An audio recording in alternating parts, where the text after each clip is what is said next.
নমস্কার জানাই আমার সকল বন্ধুদের। আশা করি সকলেই ভালো আছেন।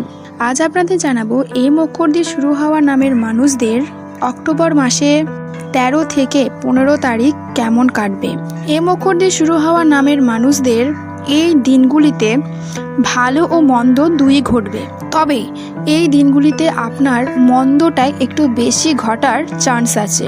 এই মকর দিয়ে শুরু হওয়া নামের মানুষদের এই দিনগুলিতে আর্থিক সুবিধা প্রদানের দিক থেকে এই দিনগুলি স্বাভাবিকের চেয়ে ভালো হবে, কারণ আপনার রাশির জাতকরা তাদের জীবনসাথীর পরিবার বা পৈতৃক সম্পত্তি থেকে কিছু আকস্মিক সুবিধা পেতে পারেন। এই সময়ে অনেক সুযোগের যথাযথ ব্যবহার করার জন্য, কারণ শনি মহারাজ আপনার চন্দ্র রাশির অষ্টম ঘরে উপস্থিত থাকবেন। আপনি যদি আপনার ভাই বোনদের কাছ থেকে কোনো আর্থিক সহায়তা চেয়ে থাকেন, তাহলে আপনি এতে প্রতিকূল ফলাফল পেতে পারেন, কারণ এটা সম্ভব যে আপনার ভাই বোনেরা তাদের দুর্বল আর্থিক অবস্থার কারণ দেখিয়ে আপনাকে কোনো ধরনের সাহায্য করতে অস্বীকার করবে।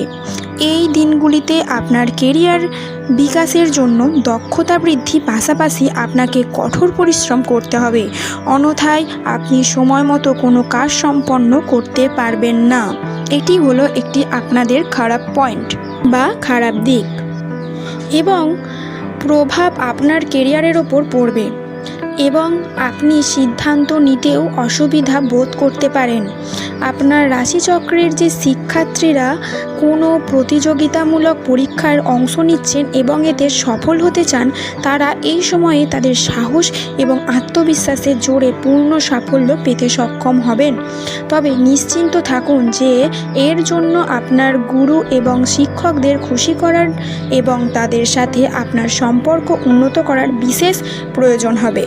সো বন্ধুরা, আশা করি আমার ভিডিও ভালো লেগেছে। ভিডিও ভালো লাগলে like, comment, share and subscribe করতে ভুলবেন না। এই ধরনের ভিডিও আরও পেতে অবশ্যই আমার চ্যানেলটিকে সাবস্ক্রাইব করে রাখবেন।